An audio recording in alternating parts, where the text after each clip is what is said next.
महत्वपूर्ण है क्योंकि हम देख रहे हैं उत्तराखंड इसीलिए बना था कि उत्तराखंड के अंदर पलायन कम हो, उत्तराखंड के अंदर रोजगार के साधन हो, उत्तराखंड के अंदर कृषि के साधनों को कैसा बढ़ाया जाए। लेकिन सबसे बड़ी बात यह कि इन सारी चीज़ों पर बात नहीं हुई। सरकार आज हमारी बातों को नहीं सुन रही। हमने इस बात को कहा जो पहाड़ों के अंदर की जो खेती है जो अलग अलग पड़ी है उसको आप एकजुट कीजिए, लेकिन सरकार ने ऐसे नहीं करा। हमने कहा जो जंगली जानवर खेतों के अंदर आ रहे हैं उनको मारने का अधिकार वहाँ के लोकल नागरिकों को मिलना चाहिए, लेकिन सरकार ने ऐसा नहीं करा। हमने कहा कि जो पानी की व्यवस्था होनी चाहिए खेती किसानी में, हमने कहा छोटे छोटे ट्रैक्टर पहाड़ों के लिए आवश्यक हैं, लेकिन सरकार ने ऐसा नहीं करा। सरकार ने 3 ऐसे कानून लाके दे दिए जिससे आज पूरी देश की जनता सड़कों पर आ गई, जिससे आज पूरे देश के नौजवान, जिन नौजवानों को स्कूल जाना चाहिए था, जिन जवानों को खेत में जाना चाहिए था, वो आज देश के बॉर्डरों पर बैठे हैं। हम देख रहे हैं पिछले 3.5 महीनों से लगभग 300 से ज्यादा किसान शहीद हो चुका है, लेकिन हमारे जो देश के मुखिया है, जो हमारे देश के प्रधानमंत्री हैं, खालिस्तानी है, आप इस देश के आतंकवादी हैं। और जब भी इस देश के अंदर अपनी आवाज को उठाते हैं, चाहे किसी भी आंदोलन को आप देख लीजिए, 2014 के बाद किसी ने आवाज उठाई तो उसे पाकिस्तानी कह दिया इनकी फंडिंग पाकिस्तान से होती है। किसी ने आवाज उठाई तो उसे खालिस्तानी बता दिया।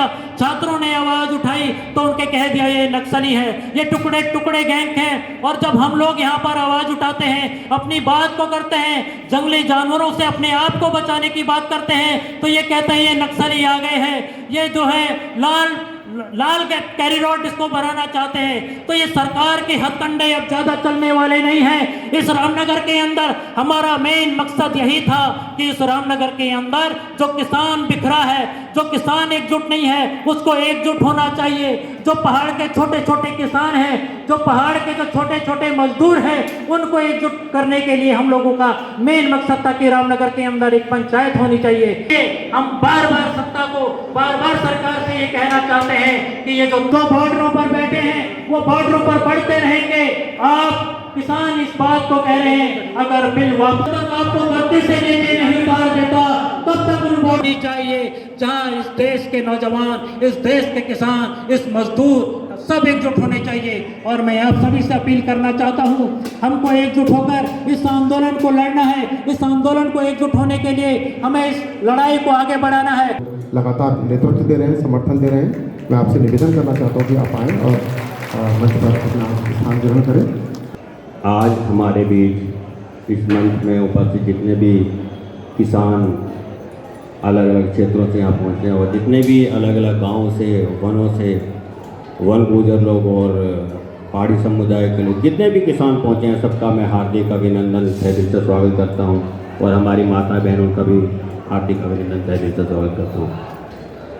साथियों, जो हमारा ये क्षेत्र है, ये इलाका है रामनगर का, इसमें हम लोग जो है वनवासी लोग ज़्यादा रहते हैं।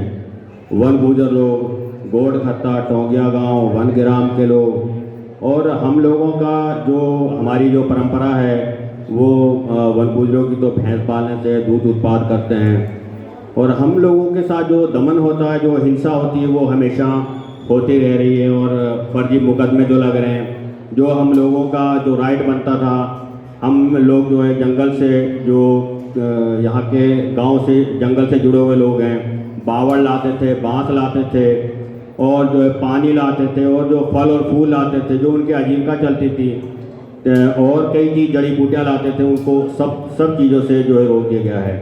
और जो वनगुजर लोग जो है गर्मियों में पर्वतीय क्षेत्रों में जाया करते थे, वो सर्दियों में तराई भापर में आया करते थे अपने मवेशियों को लेकर, उनको भी रोक दिया गया है।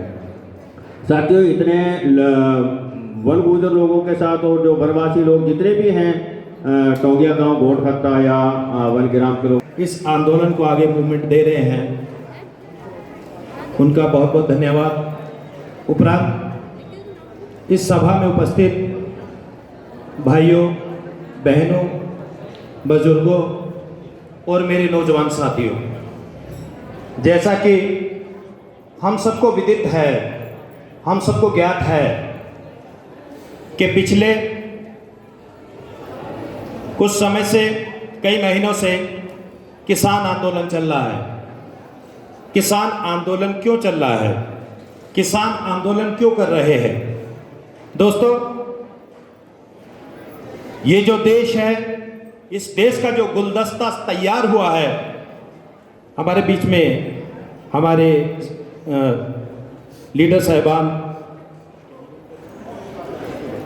जगतार सिंह बाजवा जी पहुंचे हैं। मैं चाहूँगा ज़बरदस्त तालियों से उनका स्वागत होना चाहिए। बहुत बहुत धन्यवाद अजय जी।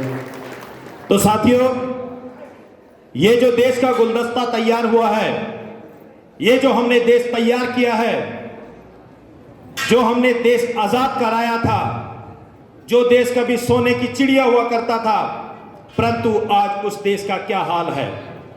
साथियों, भूखमरी में 107 देशों में 102वें नंबर पर है हमारा देश।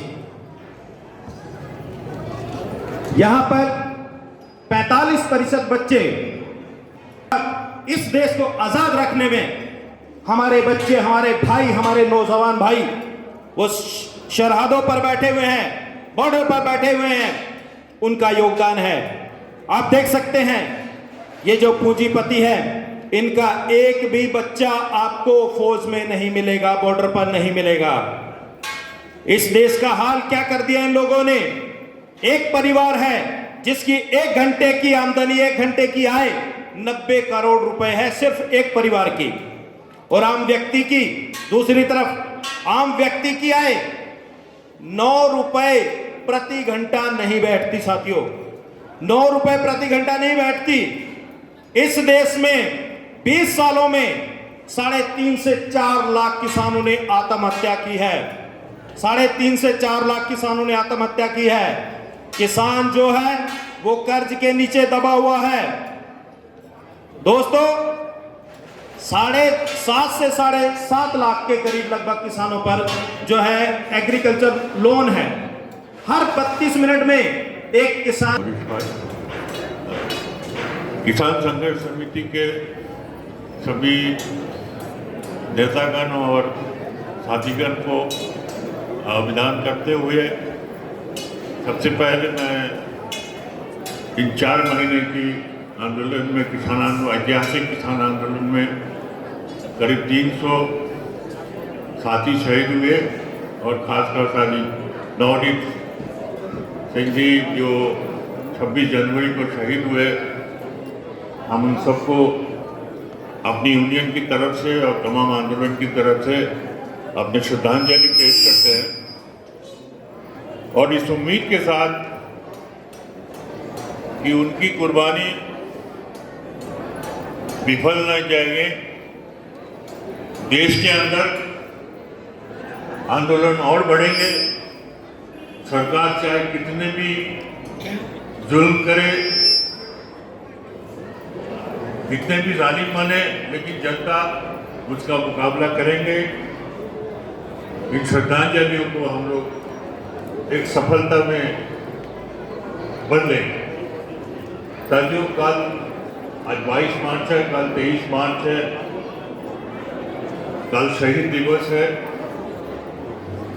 आज से 90 साल पहले शहीद आजम भगत सिंह, सुखदेव और राजगुरु ने शहादत दी थी और 90 साल से हम लोग, भारत के देश के लोग और दुनिया भर में लोग, भारत, पाकिस्तान और तमाम मुल्कों में लोग मनाते हैं। वो क्यों मनाते हैं, इस पे गौर करना चाहिए और इस किसान आंदोलन से उसका गहरा रिश्ता है। शहीद आजम भगत सिंह भारतीय राष्ट्रीय आंदोलन के, आज़ादी आंदोलन के क्रांतिकारी जो भाग है, हिस्सा है, प्रवाह है, उसके नुमाइंदगी करते थे और बड़ी मजबूती के साथ उन्होंने बात रखी थी कि हमारी लड़ाई केवल अंग्रेज़ों को हटाने की लड़ाई नहीं है, हमारी लड़ाई अंग्रेज़ों के जाने के बाद भी है। वो भारत को शोषण मुक्त करना है। बड़े बड़े पूंजीपति, बड़े बड़े जमींदारों, जागीरदारों की, भ्रष्टाचारियों की, जातिवादियों की, सांप्रदायिक ताकतों को उखड़ने के लिए लड़ना पड़ेगा।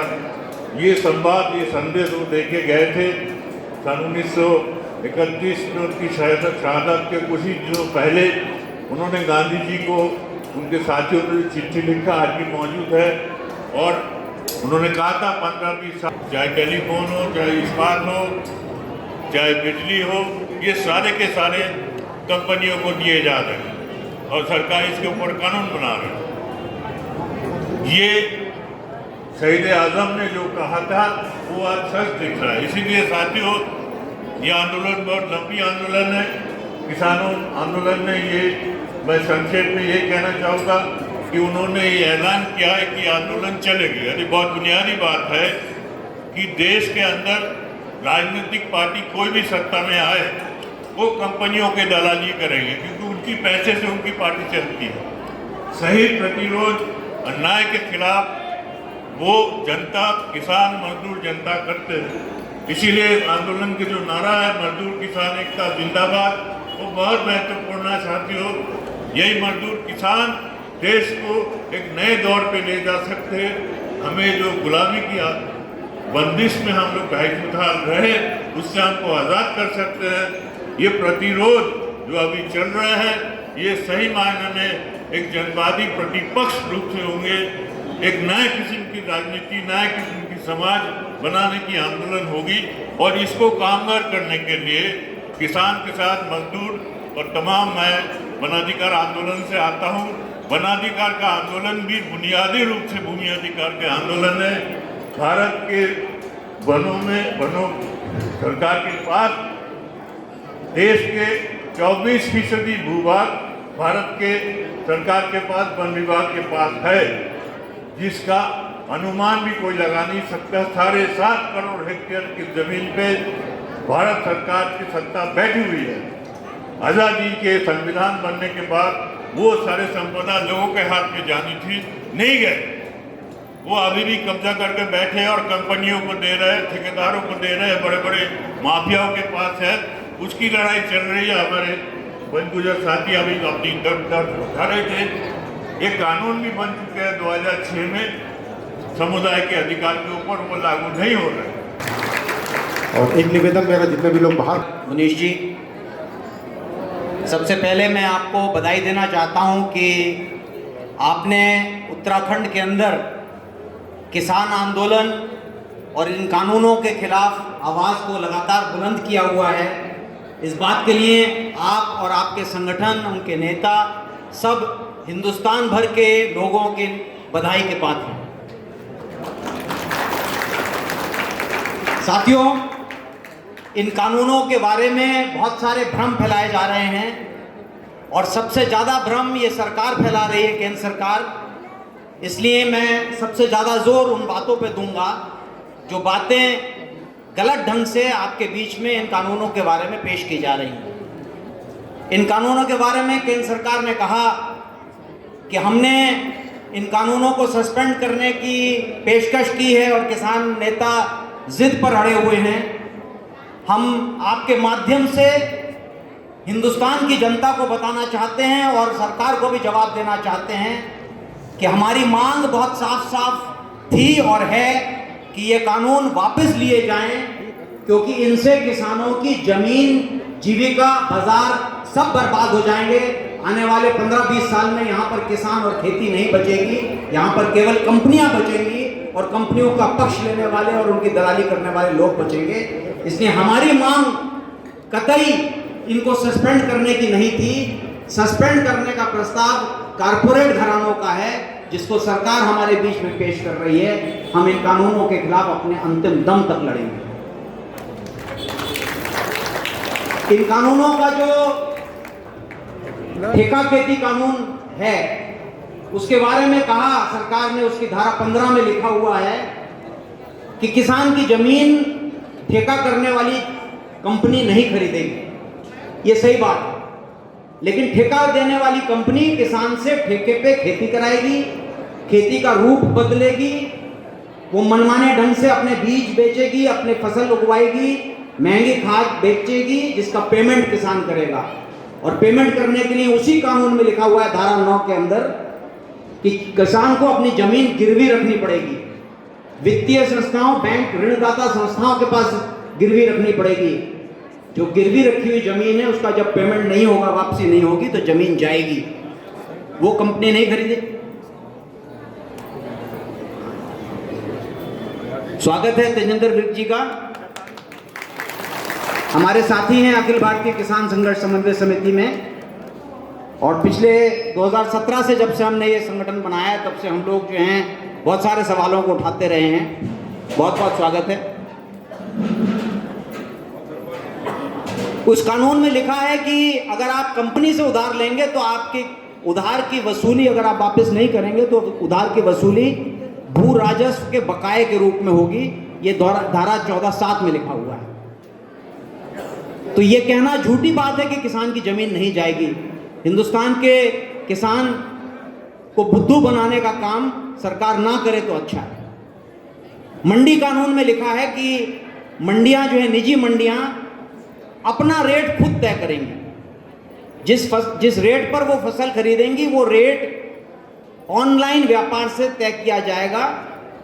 उसमें लिखा है कि इन निजी मंडियों में जो व्यापार के नियम होंगे, और खास तौर से गन्ना किसानों को समझने की ज़रूरत है कि उन व्यापार के नियमों में यह भी तय होगा कि कितना विलंब से पेमेंट किया जाएगा। यानी फसल खरीदने के बाद कितने देर बाद जो है अधिकार होगा खरीदार को जो है पेमेंट करने का, यह भी उसमें लिखा होगा। ये सारे नियम, व्यापार के नियम वो कंपनी या वो मंडी, निजी मंडी खुद तय करेगी। और जब विवाद का निपटारा होगा तो उसी कानून की धारा 9 में लिखा है कि विवाद का निपटारा उस निजी कंपनी के नियम से होगा, भारत सरकार के नियम से नहीं होगा। तो आप खेती के तमाम मंडियां, व्यापार, नियम, रेट, सब चीज कंपनी को सौंप रहे हैं। हम लोग एमएसपी के अधिकार के लिए लड़ रहे हैं, क्योंकि हिंदुस्तान में एमएसपी का अधिकार नहीं मिलता है। 1868 का रेट पंजाब में धान का बिक रहा है और यहाँ पर जो है 900 और 1000 रुपये कुंटल पे बिक रहा है। ऑनलाइन रेट तय होगा तो 900 रुपये का रेट पंजाब को दिया जाएगा। हमारी मांग है कि पंजाब में जो रेट मिल रहा है वो हमको भी मिले यहाँ पे तराई के इलाके में। हमारी मांग कुछ और थी, और हमारे नाम से मोदी जी कह रहे हैं कि हम तो किसानों को अच्छा विकल्प दे रहे हैं। तो अच्छा विकल्प हमको नहीं दे रहे हैं आप। जो विकल्प थोड़ा बहुत किसानों को पंजाब हरियाणा में उपलब्ध था उसको भी आप छीनना चाह रहे हैं। पूरी तरह से जो खेती किसानी के ऊपर जो जिंदा रहने वाला जो पूरा समाज है, उस समाज के ऊपर इसका क्या व्यापक एक प्रभाव पड़ने वाला है, तो उसका आपने पूरा एक ब्यौरा रखा, तो आपका बहुत शुक्रिया। हमारे बीच में पीरमुदारा गुरुद्वारा प्रवचन कमेटी से के जो अध्यक्ष हैं योगेंद्र सिंह बरनाला जी और राजेंद्र सिंह गिल जी और कुलदीप सिंह पहलवान, रमन सिंह संधू और बहुत सारे साथियों का लिस्ट इसमें बना हुआ है। आप सभी का तहे दिल से हम स्वागत करते हैं इस मंच पर और इस कार्यक्रम स्थल पर। और इस बीच में हमारे बीच में और बहुत सारे साथी हैं, सुरेश सिंह परिहार जी हैं, एडवोकेट हैं हाई कोर्ट से, तो उनका भी हम हार्दिक स्वागत करते हैं। और इस बीच हमारे एक साथी आए हैं तेजेंद्र विर्क जी। मैं उनसे आग्रह करता हूं, आप किसान नेता हैं और इस तमाम जो लड़ाई में आपका जो योगदान है वो बहुत सराहनीय है। साथी तेजेंद्र सिंह विर्क जी, सभी साथियों से अपील है जो अभी नाश्ता ये सब कर रहे हैं, थोड़ा मंच पर आ जाएंगे इधर बैठने के लिए, तो आपका बड़ा आभार रहेगा।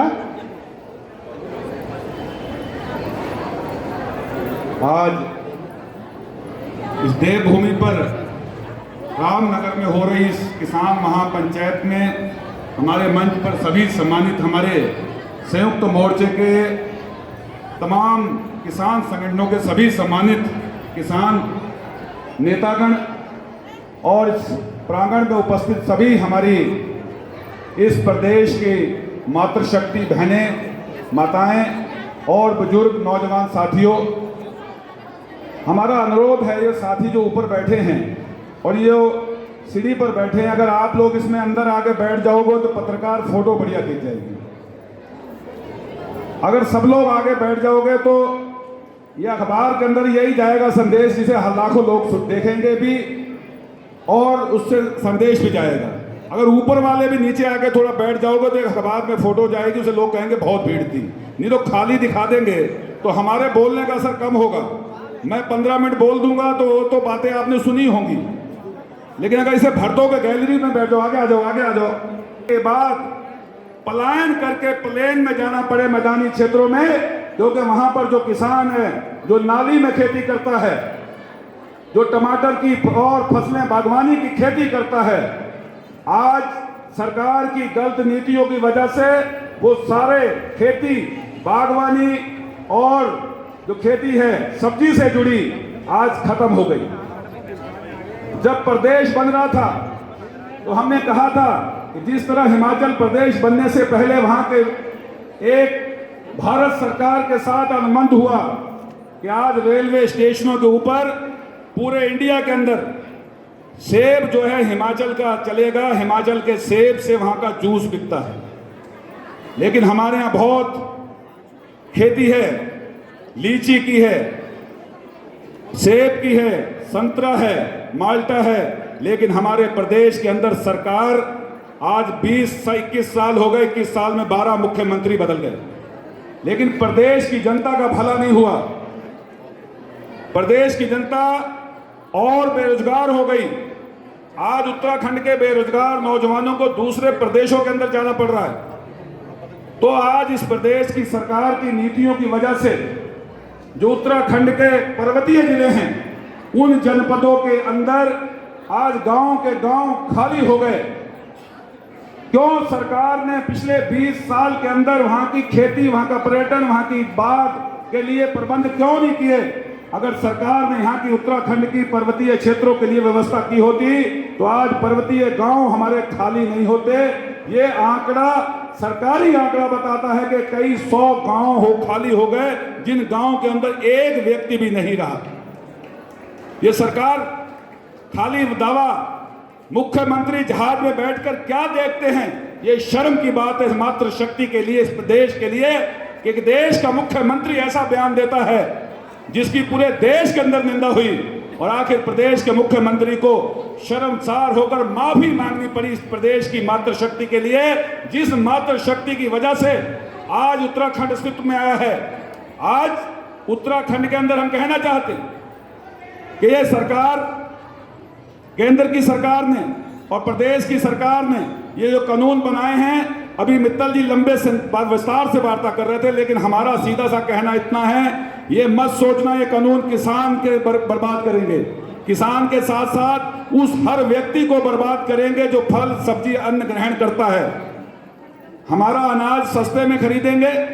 किसान को चिंता इतनी है कि मेरा अनाज, दूध और गेहूं, फल सब्जी आधे दामों पर अडानी अंबानी खरीदेगा, लेकिन ये तय है कि मेरे आधे दामों पे खरीदा हुआ अनाज, फल सब्जी, दूध 100 रुपए किलो आटा पैकेट में मिलेगा। मॉल कल्चर आ जाएगा, मॉल होगा।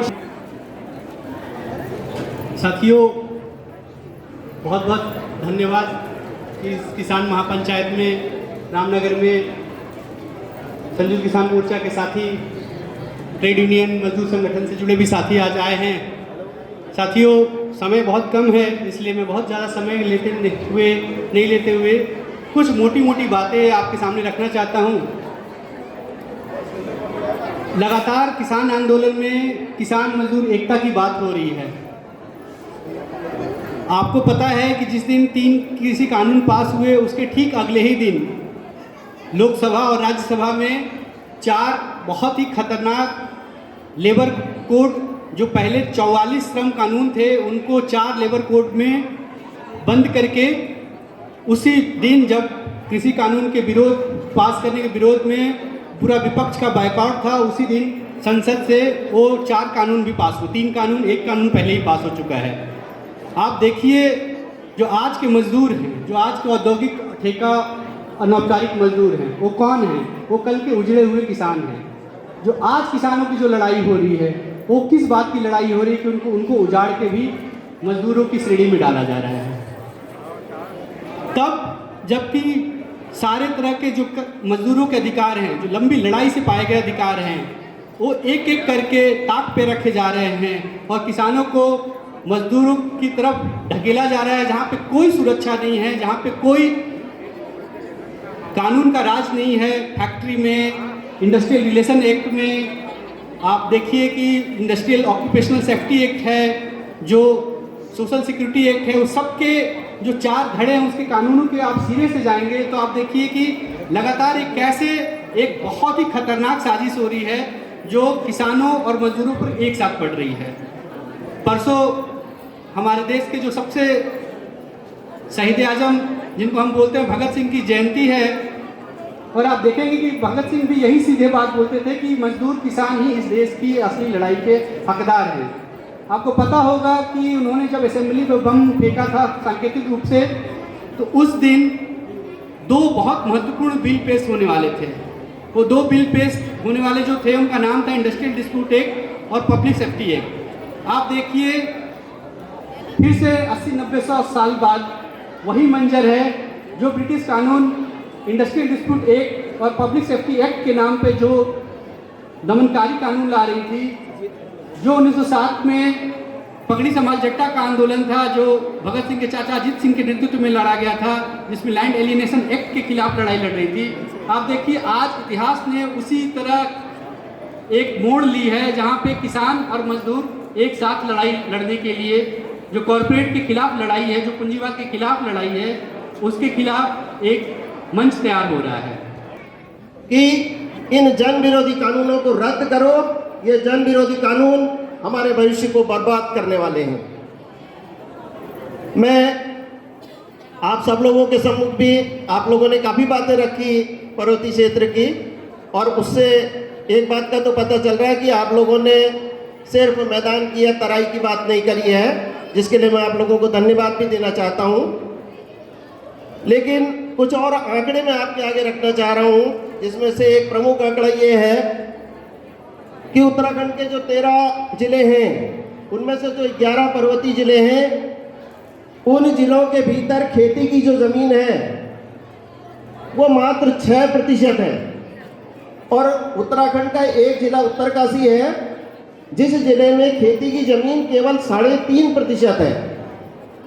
तो आप ये अनुमान लगाइए, वहीं उधम सिंह नगर की अगर आप ज़मीन देखेंगे तो 52% ज़मीन जो है वो खेती की ज़मीन है। तब एक तरफ 52% ज़मीन और एक तरफ 3% खेती की ज़मीन, कितना बड़ा अंतर है।